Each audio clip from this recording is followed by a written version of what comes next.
Part 7. The week of the funeral. James arrived at work on Monday morning and diligently scanned the reports his assistants had drawn up the previous week. His mind was full of Angela, but he focused on the reports as if his life depended upon them. The sales figures were right. There must be something wrong in stock control. He pondered the problem and called in his assistants. "OK, I've checked all the sales ledgers and they're accurate as far as I can tell.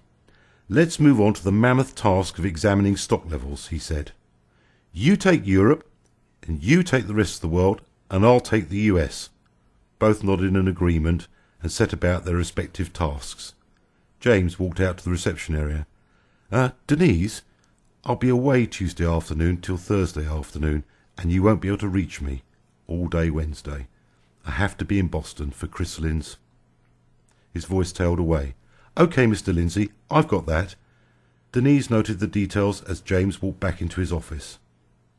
Angela was late. She was never late, ever, period. Today she didn't care.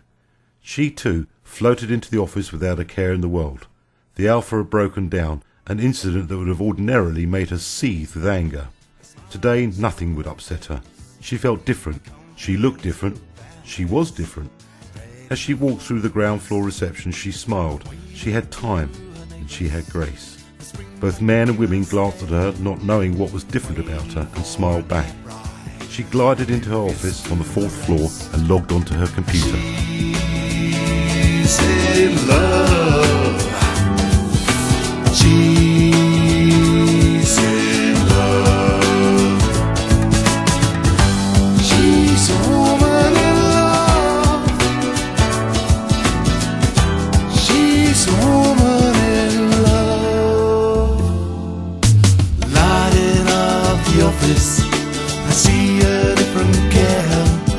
The men are all astonished. How could they miss this pearl? And later in the cloakroom, the girls all want to know the secret of sunshine they'd all like to own. She's in love. She's in love. She's a woman in love.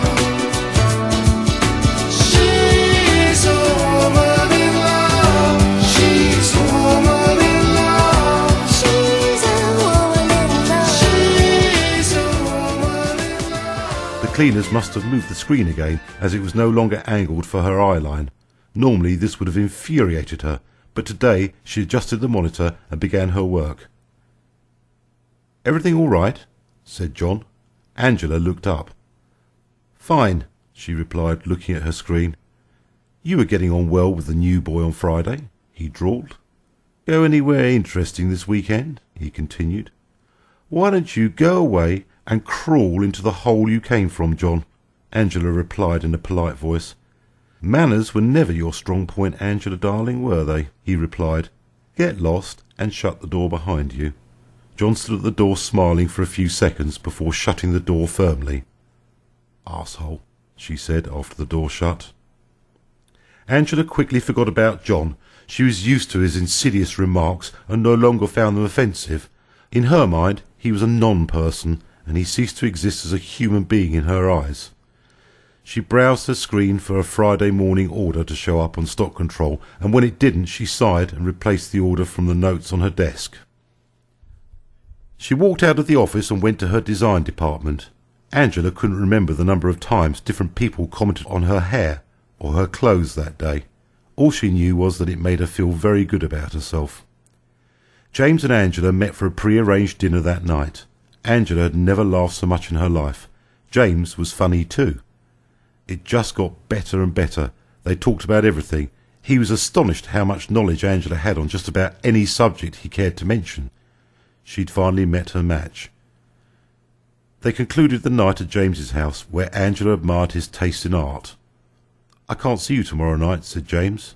"I have a business trip to Boston." "That's fine, Jimbo," she giggled. "When are you back?" "Thursday. I can see you Thursday night," he replied. "Thursday, Friday, Saturday, Sunday, and forever," said Angela, laughing. James saw no reason to elaborate on his trip. He thought about mentioning the purpose of his trip and decided that he did not want to dampen the mood of the evening. They lay in bed, looking at each other, barely able to make out each other's faces, but each knew how each other felt. If we could always be like this, and I could be your morning kiss, we'd be together forever and always. The lightning's always striking whenever times get good. I close my eyes, I pray to God things will be the way they should. Stay with me till the morning comes. Stay with me till the sun comes up. When Angela awoke, James was lying on his side looking into her eyes. "Please don't stare like that. I don't like it," she said. "I was only looking at you because you're so beautiful," James replied. "Okay, I'm sorry. I was being silly," she said. "What's wrong?" He wanted to know. He wanted to know everything about her. "Nothing. Forget it." She seemed irritated. James dropped the matter, but it played on his mind. I guess everyone has their own little foibles, he thought. "When are you back, did you say?" asked Angela. "Thursday afternoon," said James. "Yeah, I forgot." She hadn't forgotten. Angela was beginning to doubt herself, and worst of all, to doubt James.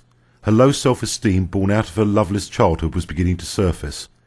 Angela was quiet from then on.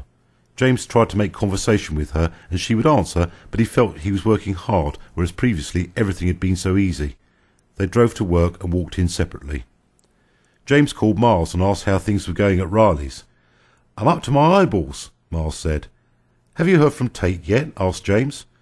"Not really. She's been a bit odd with me. It's her mother. She really is a witch. I keep trying, though." "Got to. I need her." He paused. "And her transportation," he joked. "This job's a nightmare without wheels. How's it going with you and the delectable Angela?" "Fine. Good. Very good. Look, I'm going back home for a couple of days. See you when I get back," said James. "I'm not going anywhere. See you later then," Miles replied. James smiled. That man's mad, he thought. James left the office at midday and drove to the airport. 6 hours later he was in Boston. Angela was having a bad day. She couldn't get James out of her mind. She had already fallen in love with him, but now she tried to find reasons why he wasn't the man she thought he was. If only she could find a chink in his armour, so that she could feel like he was like all other men. Her mind was in turmoil. "Why is he interested in me?" she asked herself 100 times. By 2 that afternoon she had given herself a severe headache and walked out to tell Denise she was going home. "Denise, I'm going home for the day. I feel terrible. Mr. Lindsay said he might come and look at some figures with me. Do you know when he'll want to see me?" "Mr. Lindsay's gone to Boston till Thursday," said Denise, looking at her diary. "Oh," said Angela, looking surprised. "Did he say what for?" "Something about someone called Chrislyn. Probably his wife, girlfriend or something like that," said Denise innocently. "Yes, you're right, something like that."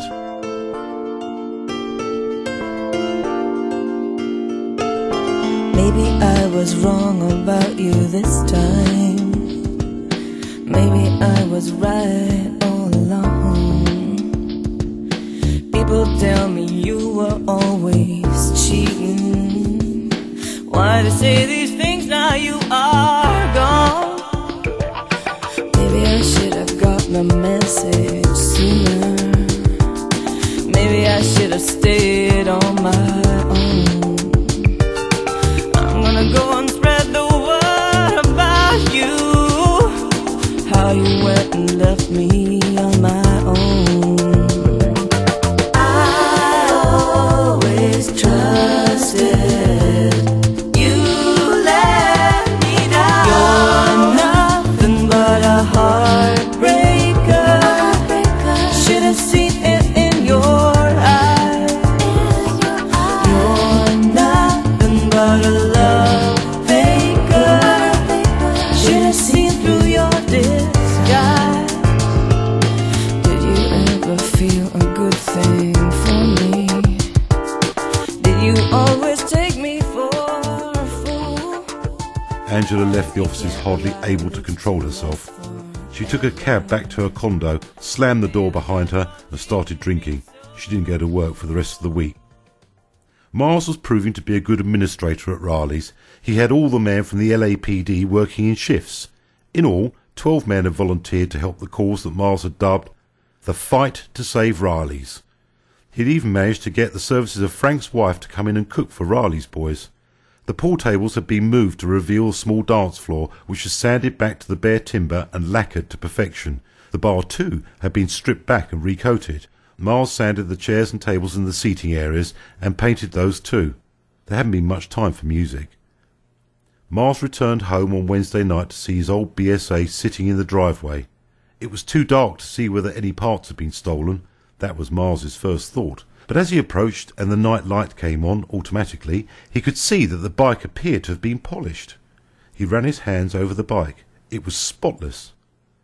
He pulled the kickstart down and kicked. The old 750 engine burst into life. How? Thought Miles.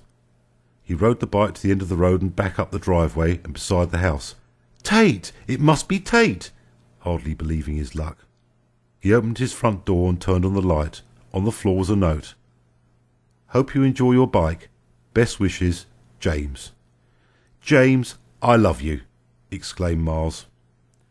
Miles rode into work next day. He pulled up alongside Raleigh's and looked at the drab exterior, trying to visualise it differently. He didn't notice the small Mazda compact pull up as he framed the front of the bar with his fingers. It was Tate. He'd been leaving messages for her every day, giving her a synopsis of each of the day's events. Mars, she called, what are you up to now? I've just followed you from home to here. Why is that bike working? She said purposely. Mars tried to explain, but Tate decided that he'd spent the money she'd left him on repairing his bike. Mars couldn't win. Try as he could, nothing was appeasing Tate. At least there was nobody around to witness this disaster with Tate.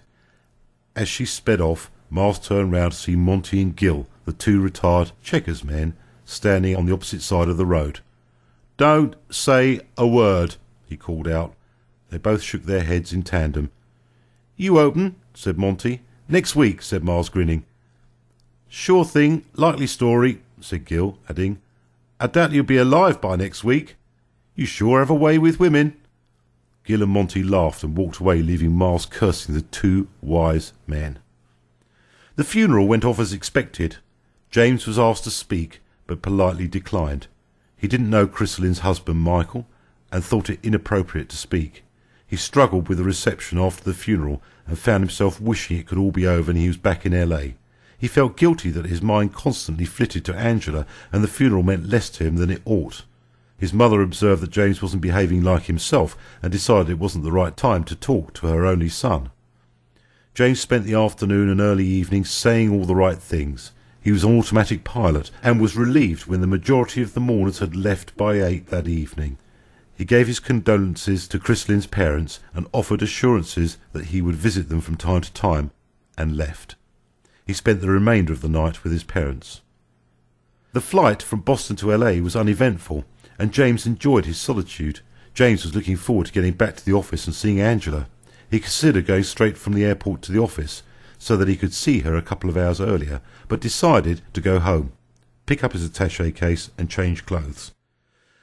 By the time James arrived in LA, his mind was consumed by thoughts of Angela, and imagined where they might go at the weekend. Mexico, perhaps.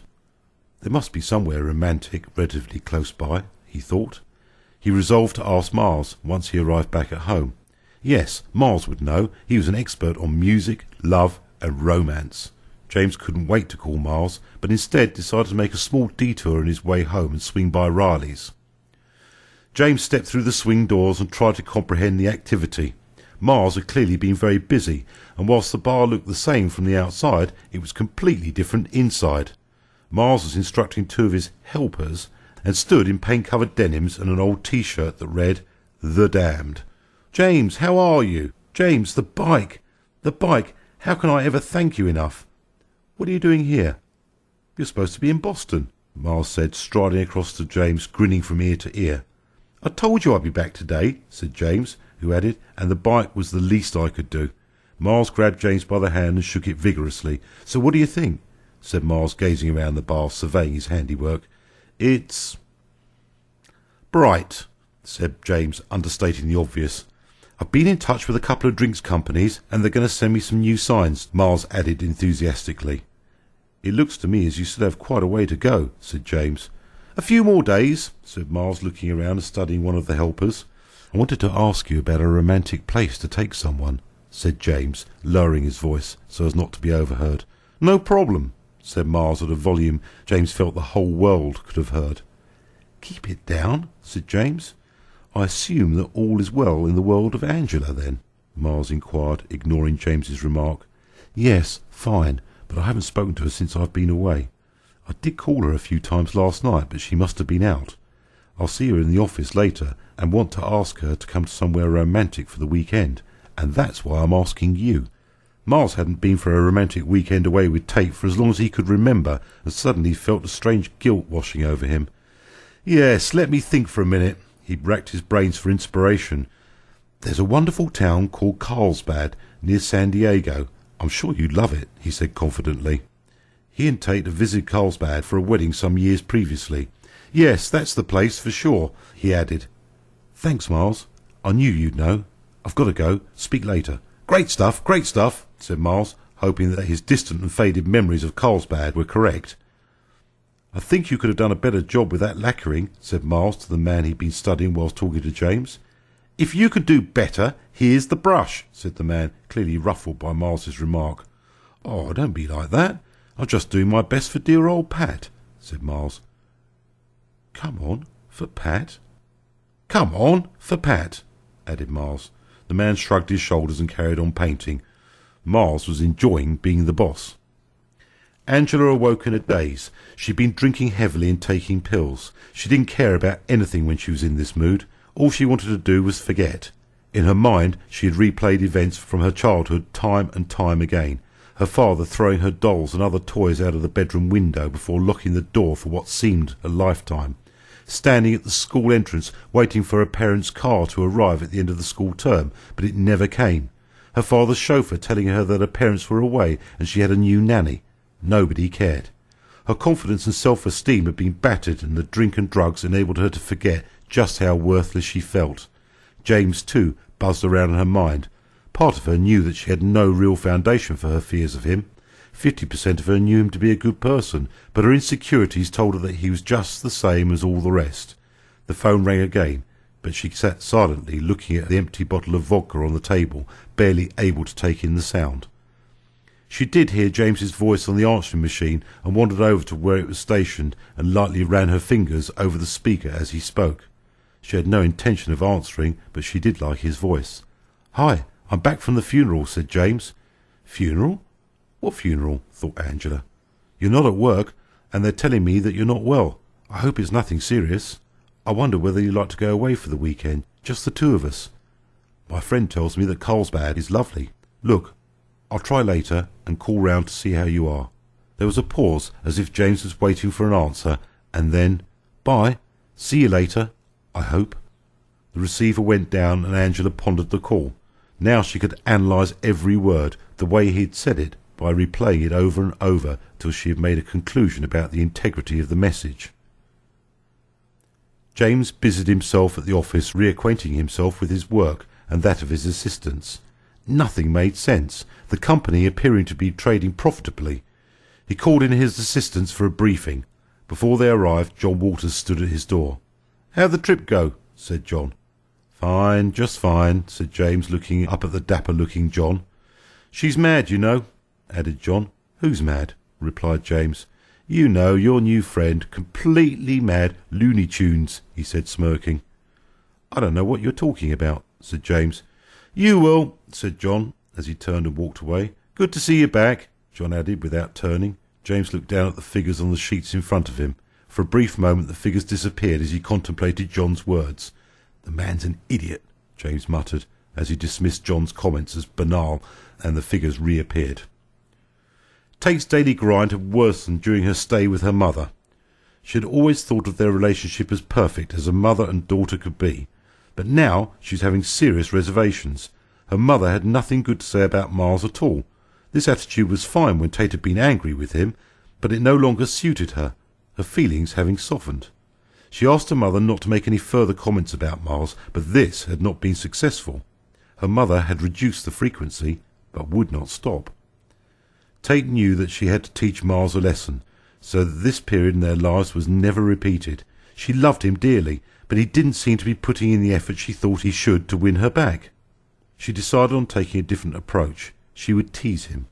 Tate got changed into her best outfit after work that night and drove down to Riley's. She still wasn't really sure what Miles was up to. She had listened to all his messages, but found the concept of Miles working hard completely incomprehensible. She checked her makeup in the vanity mirror before stepping out of the car and into the bar.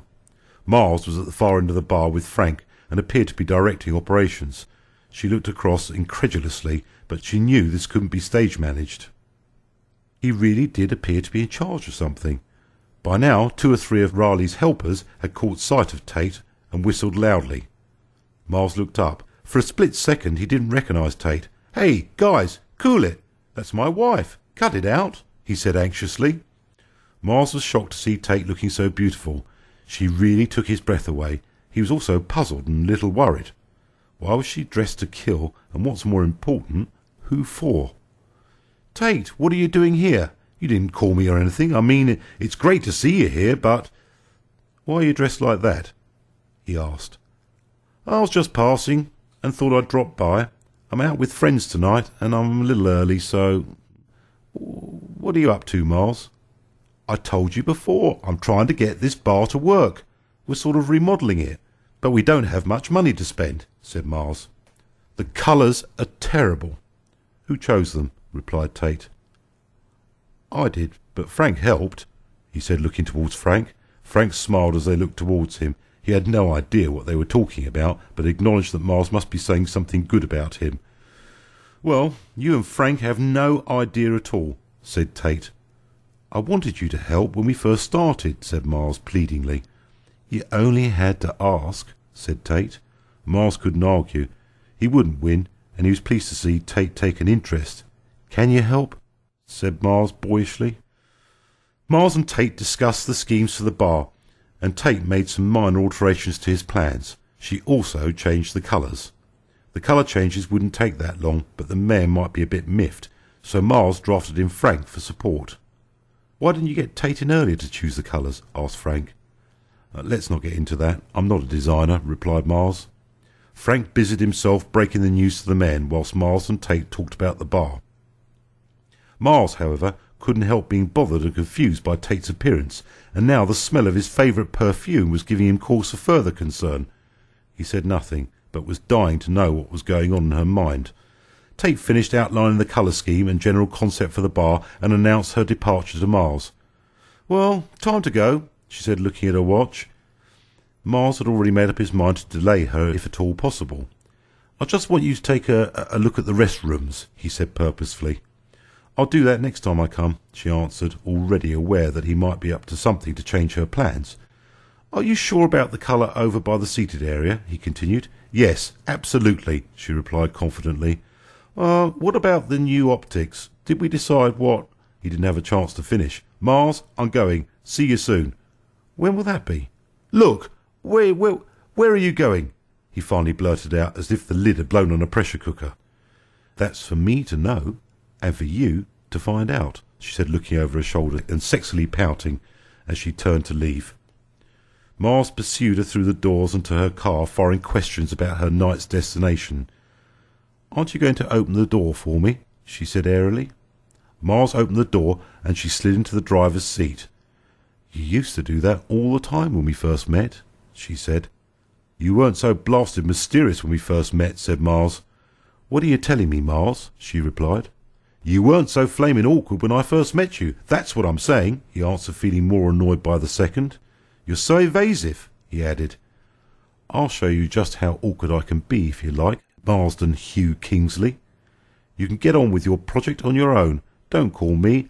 I'll call you when I'm good and ready," she countered, as she slipped the car into reverse, and made to pull out of the parking bay. "Oh, Tate, don't be like that. Come on, Tate. I didn't mean anything," pleaded Miles. Tate pulled away, and in seconds she was gone. Tate smiled to herself as she turned the corner and headed back to her mother's house. The plan was working. Miles was angry and indignant. She must have seen what I'd been doing. What's wrong with that woman, he thought. I need you so much. Don't fool around. 'Cause I didn't know how much I care since you've been here. And you don't know how hard it is and what I've been through. What you gonna do? Since I met a woman like you. "Everything okay?" said Frank helpfully. "Your wife. She looked gorgeous. I wish my wife would dress up for me like that."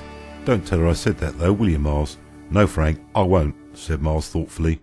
Miles tried to call Tate on her mobile phone. It went to the answering service. He wondered why she was so militant and decided that Tate's mother was behind the whole problem. He didn't want to call at her mother's house and try and seduce Tate into coming back. He didn't want to give her mother the satisfaction of seeing him pleading with her to come back. He had to have another way of achieving his goal. Miles asked Frank to lock up.